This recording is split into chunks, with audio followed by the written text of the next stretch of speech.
So how you doing? Very well, thank you. Uh, So like I said, I had to restart everything, but like I said, I appreciate you just like taking the time and especially after a flight like that and just it's my recording. pleasure. Wasn't that long. Uh, Okay. How long have you done jiu-jitsu before? how long have I done jiu-jitsu? Yeah. Are we straight into the podcast here? Yeah, Or yeah, are it we just just, started, yeah. okay, cool. Um, I guess I started jiu-jitsu in the mid 80s. Okay. At first it was pretty informal. It was when the old Gracie in Action tapes came out. I'd done some judo before that. I'd done some classical Japanese jiu-jitsu. But then when the Gracie in Action tapes came out, and I want to say 85, but I'm probably off by a couple of years. Uh, I was training a lot of Kaiju Kembo at the time, which is a Kempo-based self-defense system, Okay. and we recognized that there was something here that we should investigate further. And so we essentially started our home training group and started kicking the crap out of each other. Complete with hair. I had big, curly, long hair at the time, shoulder length. I had the full on. I was the straightest hippie you ever saw. I had full on beard, full on hair, and didn't do any drugs. What And year was this? I'm sorry, What year was this? it was in the 80s. Okay. In the 80s, uh, and then we just tried to recreate it. The first Gracie in Action VHS tape taught us that you should get on top, and that from the mount position, that Okay. this was a pretty good place down to fight. And the Yeah. second Gracie in Action tape taught us that if you had to be on the bottom, you should try and wrap your legs around the guy on the top. Yeah. And we just kicked the crap out of each other, pulled hair, bent fingers, did reasonably gentle eye gouging, Mm. and didn't really learn very efficiently. But it's still, any time spent rolling on the ground is good time. Like it all sets the stage for learning martial arts, right? So I always encourage people who don't have access to train. Yes, if you go and roll around on the floor with your buddies and you learn a couple of moves from YouTube, you'll probably make a bunch of mistakes, and it doesn't matter. It's so much better to have some experience there than no experience. If nothing else, experiencing that proximity, right? Like of another human being literally in your face, because it's not a range that we're at very often, right? It's really only a range that we are at when we're having sex, and we're definitely not having sex in Yeah. jiu-jitsu. So it freaks people out when all of a sudden you have that super close proximity. And anyone who's been doing this a certain length of time has been in a situation where they've been rolling with a big guy, a strong guy who has no experience, thinks that just because he can bench press 350 pounds for reps, that he should be able to get out of any position. But the reality is that they just panic because they haven't been used to that proximity. So I think that's actually the most important lesson for self-defense, is not panicking. It's not the armbar from guard. It's not the rear naked choke. It's not the arm drag. It's not the UPA escape. All those things are important. But the first lesson is becoming comfortable with that proximity. Yeah, that's very true. Did you happen to wrestle when you were in high school, or did they No, I did not? judo. I did judo. Okay. So I did judo in grade school, and then a little bit on. Then I lost the path and went off to. I wanted to do the real martial arts, like kung fu, and Yeah. and learn the secrets of internal power and all that stuff. But my first martial art was judo, and that of course has a ground component, the newaza, which is reasonably similar to jiu-jitsu. It's a bit constrained by the rules. So I never did. Well, I did do some wrestling after that, but not in high school or not in college. Is the ranking for? I think it's the same for judo and jiu-jitsu, or is it change between the two? Oh, there's a different belt system up to black belt. I mean, for example, judo's got a yellow belt and an orange belt, Okay. and then I'm trying to remember. I think blue belt. There's a blue belt and there's a green belt there as well. So there is a blue belt in both martial arts. Uh-huh. But so jiu-jitsu's obviously got the white, blue, purple, brown, black. There is no purple belt in judo. Another difference is when you get promoted in jiu-jitsu to black belt, you're a 0-degree black belt at first, and in judo you're a first-degree black belt. Okay. So there's some nuances. I tend not to keep too much track of the different promotional requirements. There are days when I would argue, if you caught me at a bad time, that having belts in martial arts is the worst thing to ever happen in martial arts. People get so fixated on Mark got promoted. Mark got a second stripe on his white belt, and I've been training just as often as him, except for that 1 week when I was sick, and I was legitimately sick, and I didn't get promoted. Like, oh God, shut up. Just shut up and train. I think Gracie actually, I think it was Elio Gracie and just that family when they were. I'm not sure if it's when you were doing jiu-jitsu as well, but from what I've heard, there was like I think it was a blue belt or a purple belt or something, and that's what the instructors would wear, and then everybody else would be a white belt. And I think that was like a really cool concept back then. I don't like how it changed. Well, I trained in Kajikembo, which was an old Kempo system, and that used to have white belt, brown belt, black belt. Yeah. So it's a very similar thing, right? And brown belt was basically a holding pattern for black belt. Okay. So you didn't care. It wasn't that you weren't being shown techniques just because you were a white belt. Everyone knew who was tough. Everyone knew who was good. And I really like the simplicity of that. Yeah. I mean, I also see the utility of belts. And another thing, just to jump back, when I started jiu-jitsu, there were no stripes. Nobody gave out stripes. It wasn't like, blue belt with 2 stripes. And this is something that I'm pretty sure they got from Taekwondo, right? Taekwondo, we'll have 18 stripes and then a star for good attendance and a little candy cane because it's Christmas. Right? We'll put 1 million different symbols on your belt, and somehow this will increase attendance. And it probably does. It's a reward system to encourage attending. But the danger there is that people lose track of what the real goal is, and they begin to become belt chasers or stripe chasers or candy cane chasers or whatever it is that's going on the belt. Yeah. I mean, look at Taekwondo. It's got a great system for kids. And how many grown-ups do you know who practice Taekwondo? Not very many. How many people do you know who got their black belt at age 13 or 14 and then dropped out and never did it again? It's like 2 years for Taekwondo too to get your black belt. And Jiu-Jitsu, it's like what, like 10 years? 10 is pretty average. Yeah. 10 is pretty average. There are exceptions, right? There's maybe some instructors that rank a bit easier, and some people who are just genuinely phenomenal and have time to train 2 or 3 times a day, and possibly have a background in judo or sambo or wrestling, and they're just those super gifted athletic phenoms who would do great regardless of whether they were rock climbing, playing football, playing rugby, surfing, or doing jiu-jitsu. And they probably can do all of them at the same time, and we all hate them. I think Joe Rogan was actually, I don't know if you've seen it, Joe Rogan was talking about somebody who got their black belt in jiu-jitsu in like, I think it was 2 or 3 years, and they went on to like win like national competitions. So that's crazy. Yeah. Well, BJ Penn, I want to say, got in BJ. 3.5 years. But there's also footage of BJ Penn sitting there at the edge of a mat, watching guys roll, and then he reaches up and scratches his ear because his ear is itchy with his foot. Oh wow! So, I mean, maybe that flexibility was all developed, but I could stretch for 12 hours a day and never get anywhere near to that. Well, there's flexibility, which is the ability to put your foot in that position, and then there's mobility, which is the ability to put your foot in that position of your own accord, as opposed to somebody pushing it there. So to develop that, I mean, there's some serious talent there. Plus, if I recall correctly, BJ Penn was training a couple times a day and was taking private classes as well, I think from Shirudo.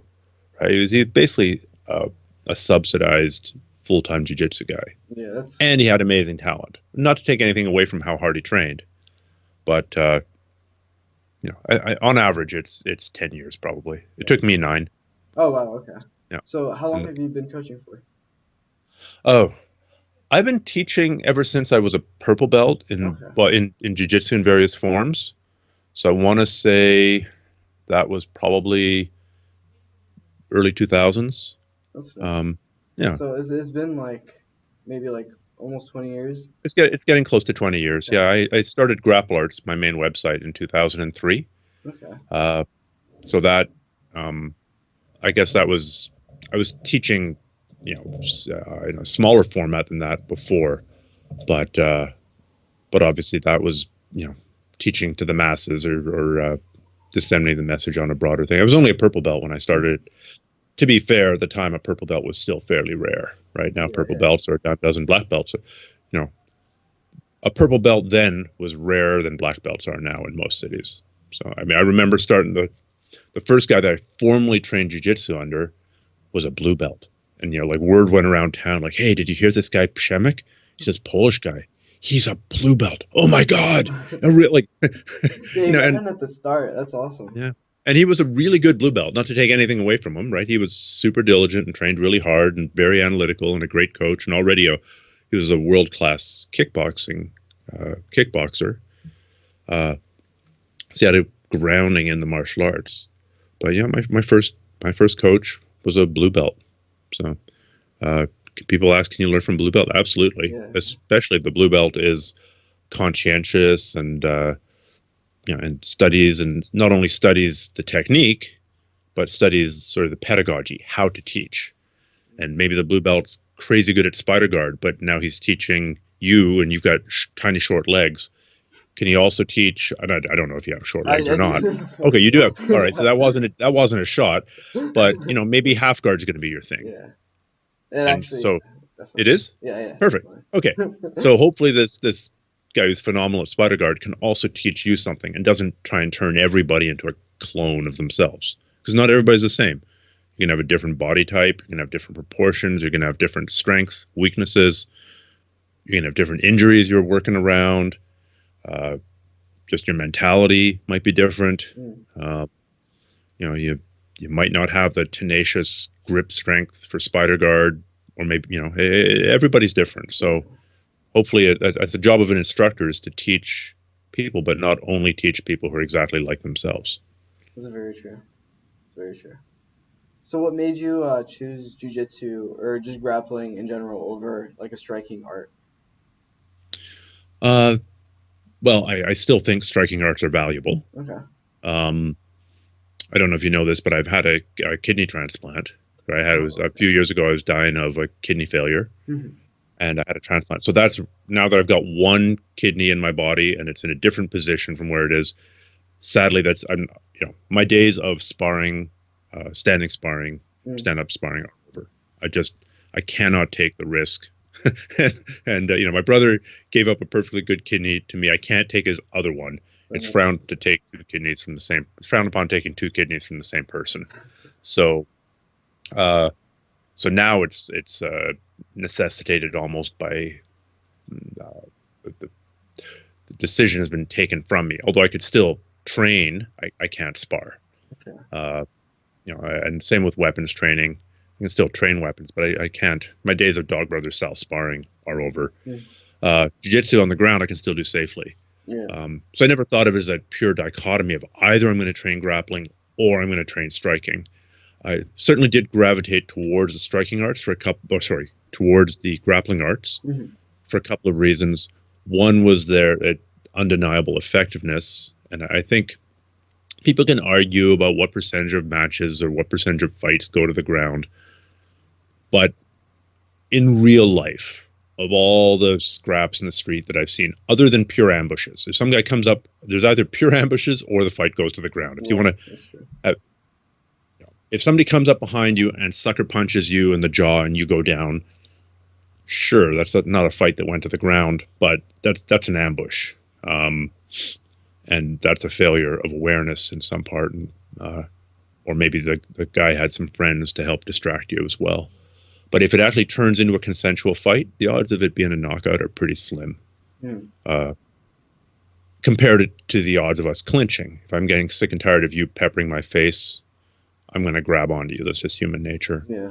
I think then also attributes come into it. I'm not the world's most explosive guy. So that having that super fast, side kick or that really, really fast jab cross hook combo, I'm not bad, but I'm not super fast. So that sort of tenacious strength of grab and hold, and I've got an arm. I'm going to hold onto that arm, and I'm going to work towards the body, and I've got the body, and I'm going to work towards the neck. It suits my mentality better, and suits my body type better as well. So. And it's also easier to, there's a big awareness now of CTE, right? Chronic traumatic encephalopathy, brain damage from the striking sports. Or forget striking sports, things like soccer, heading the ball, football, obviously, hockey.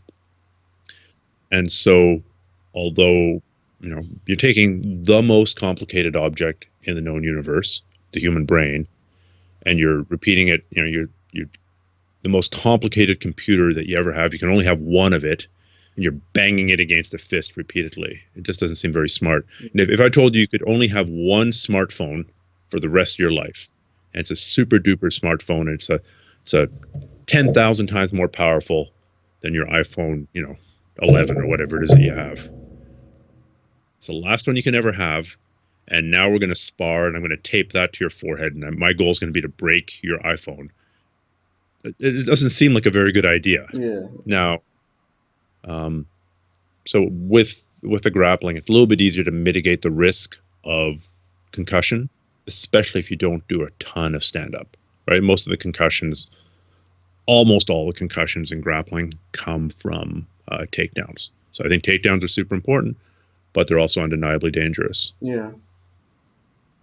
That's a good point. That's why wrestling also, like, people would end up, it was obviously not like a very common thing, but people would end up with concussions from wrestling, and I just wouldn't understand how. But takedowns suck sometimes. But Yeah. Takedowns are inherently dangerous, and I'll say judo takedowns are more dangerous than wrestling takedowns. Okay. It's partially the structure of the rules, because in most wrestling systems, if you take me down, the real high amplitude throws aren't super emphasized in wrestling. Yeah. But in judo, they certainly are.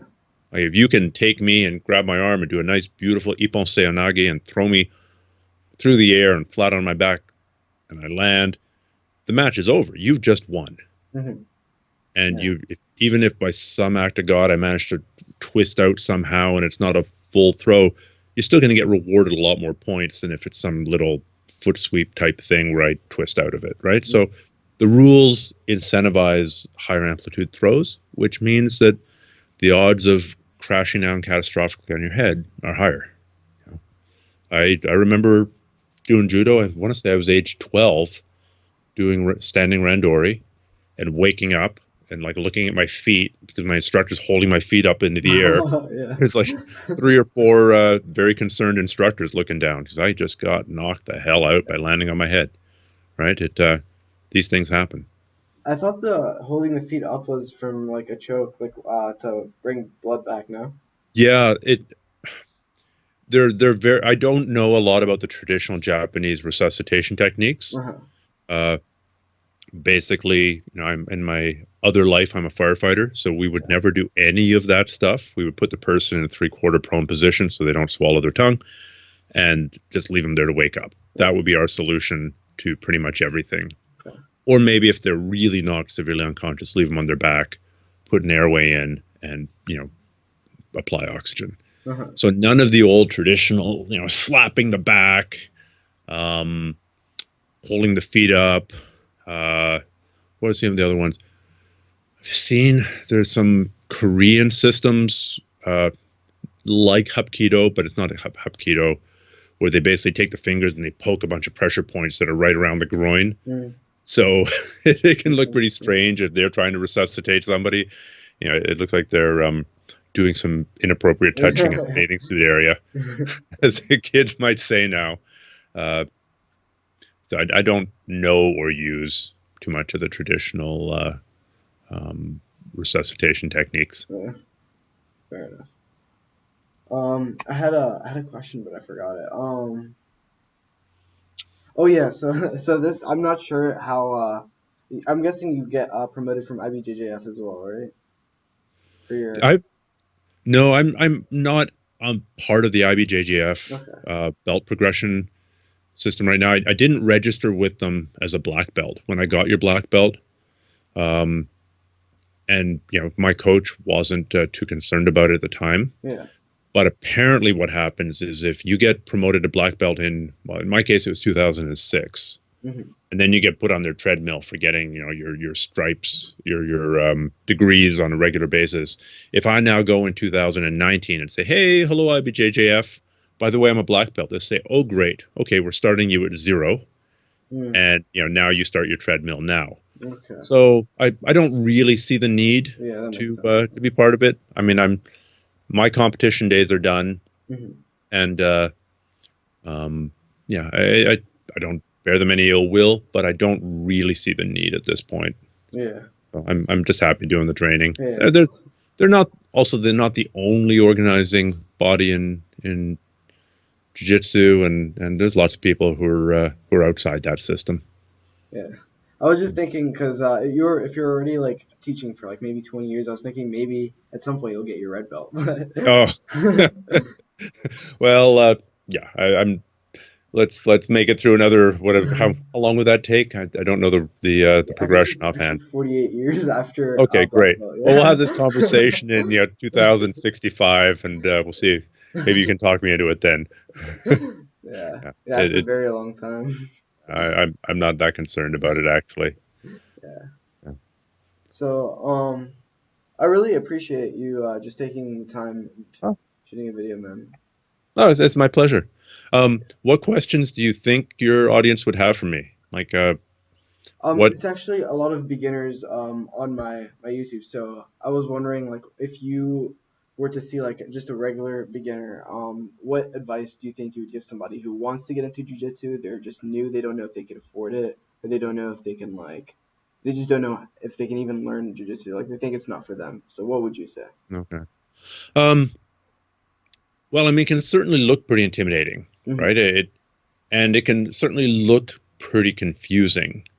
And so there is a free resource that I'll give you the gist of it here, but it's also available on my site. It's called a roadmap for BJJ. And the idea is that jiu-jitsu, when you look at it and you don't have a trained eye, it just looks like a couple of octopuses in a wrestling. Like, here's a leg, here's a foot, here's a head, and then all of a sudden they're rolling around and they're going, one guy's on top, the other guy's on top, the other guy's on top, the other guy's on top, and then all of a sudden somebody's tapping out.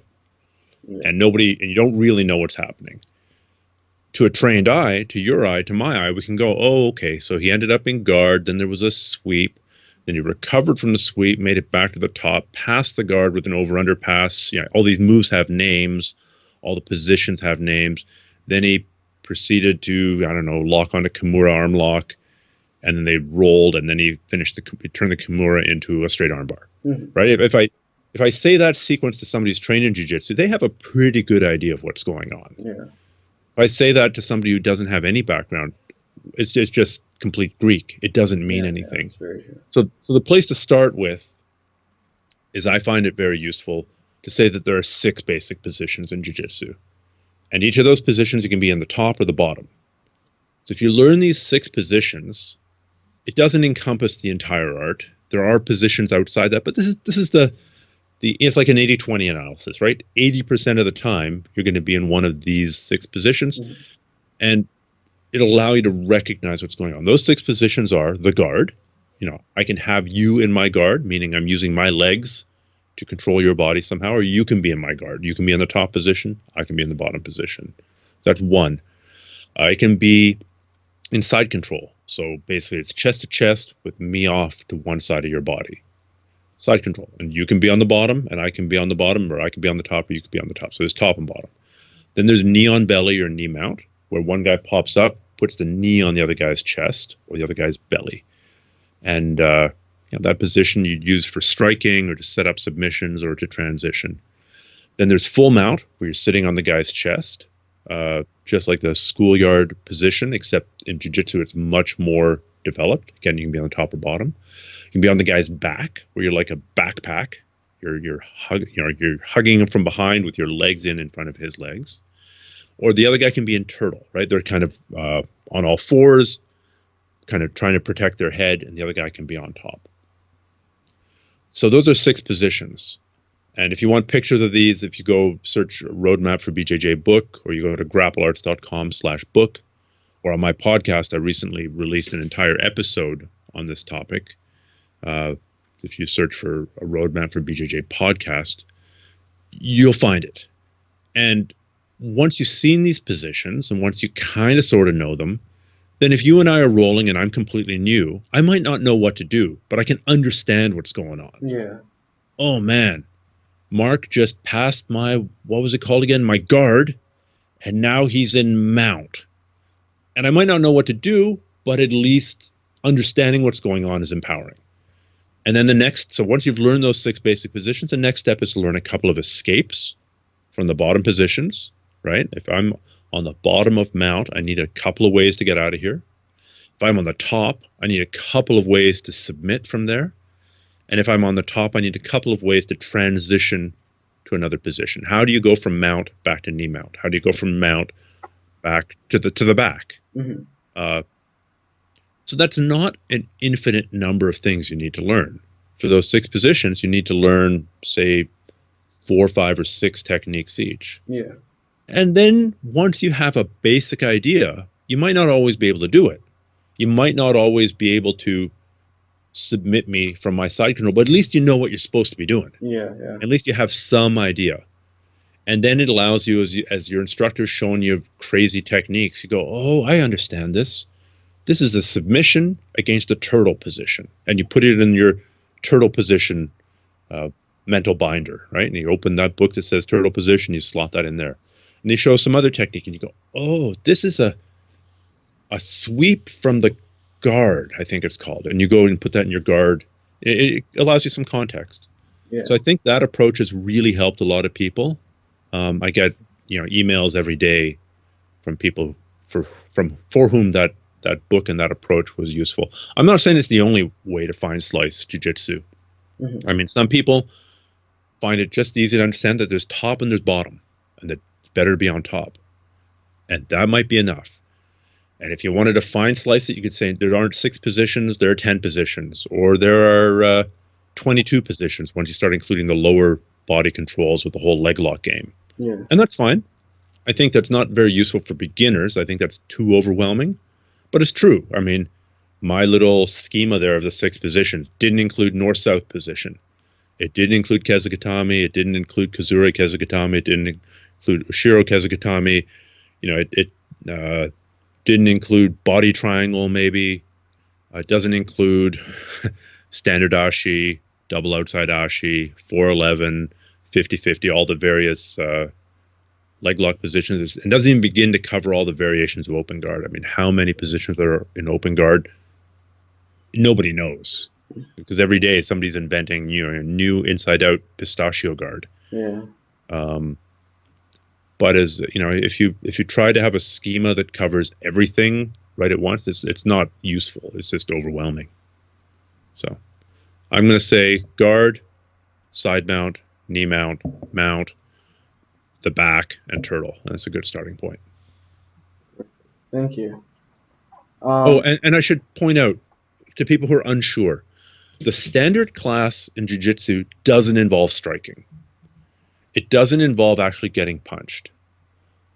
But the way the ground system is structured, there are certain positions that are considered more valuable than others, like the mount, for example. The reason the mount is considered more valuable is because you can punch from the mount. And punching me, if you're mounted on me and you punch me, you're going to do a lot more damage, typically, than if I have you in my guard. Yeah, that's true. Yeah. And if you have me in side mount, you can hurt me somewhat. But if you have me in knee mount, you're going to hurt me more. And if you have me in mount, you're going to hurt me still more, on average. So that's why the rule systems favor certain positions, because if you were to strike from there, you do correspondingly more damage. So don't worry about getting punched if you go into your standard jiu-jitsu class. I mean, if you go and do an MMA class, you might get punched. Yeah, you're probably going to get punched. But in your standard jiu-jitsu class, you're probably not going to get punched on your first day.